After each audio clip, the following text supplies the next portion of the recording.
preaching of praise, shook me out of my day of exhaustion, end of day exhaustion, and reminded me how upset people get when they get cut in line. Have you ever noticed that? Maybe that was you in front of me, but not me. And so I had to test this feeling, letting cars go in front of me on one of those narrow parts of 290. And I always remembered making room for people. And it's in these early memories of not caring if I got cut in line in school. I guess I was never in a rush then or now. And my principal would say that being late is my greatest fault. To meetings, not to class. But why do we do that? Why do we get bothered? Because we were there first? Because we're busier than the person behind us? Is where we have to go more important than them? And I think this ability to let others go before me is one of the biggest things that prepared me to be a teacher. I've learned more about myself that way.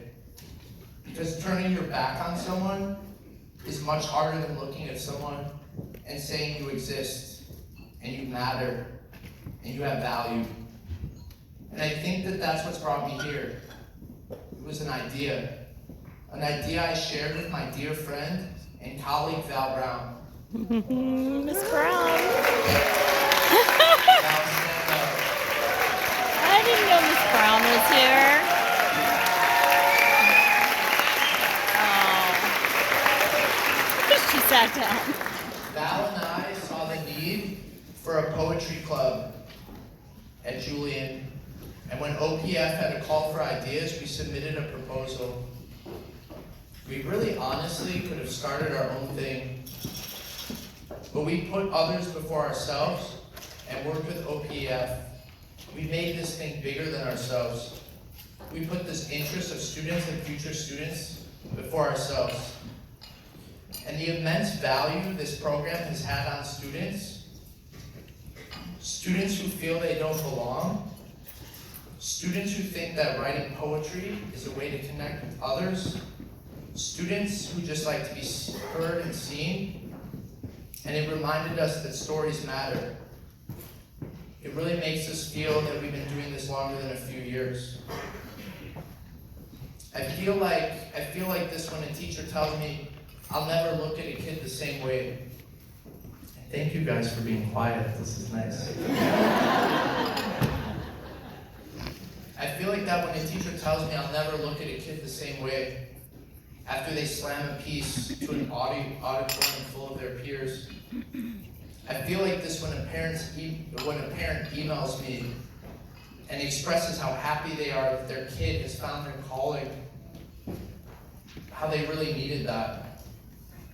And when students come to my room after spoken word is officially over, reminding me that this is their place, that they need this, how it reminds them that they are better than what they usually show, that makes all the difference.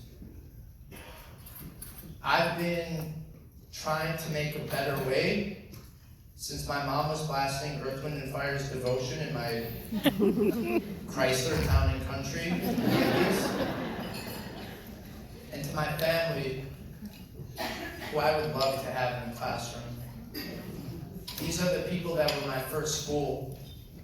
They reminded me what devotion looks like, and especially my dad, who's always in the back of my head reminding me to have fun. Spoken word has provided me with so much fun. It gets me through my days in the midst of my roles as a doctor stitching up the wounds of those yearning to be recognized without the white coat or operating table. It reminds me of being an engineer, building cathedrals of learning to turrets of the unknown and unimagined, and to a lawyer who convinces the toughest of jurors of self-worth. Spoken word is something that we tell our stories through, and providing the space through the residencies and clubs, I'm reminded in my role that I mean something I mean so much to someone, and it's okay if I'm standing behind them. This is how you learn to mean so much to someone, letting them go before you so you can figure out who these people are, and how you can help them learn. Have you ever asked a kid what they're good at? It'll take a long time because they'll tell you a lot of things. But have you ever asked an adult? We unfortunately are in the habit of convincing ourselves that we're not good at the things we've been good at all along. So I ask you to choose to see the goodness in people and in yourselves, and remind yourselves that life gives up on us when we forget to realize all that we have to give. So don't stop juggling all you have, because there's an audience on the edge of their seat. What would life be like without teachers? What would life be like without OPF? What would life be like without all the wonderful people that I've had the privilege of working with? Thank you for playing your part in helping me find a better way.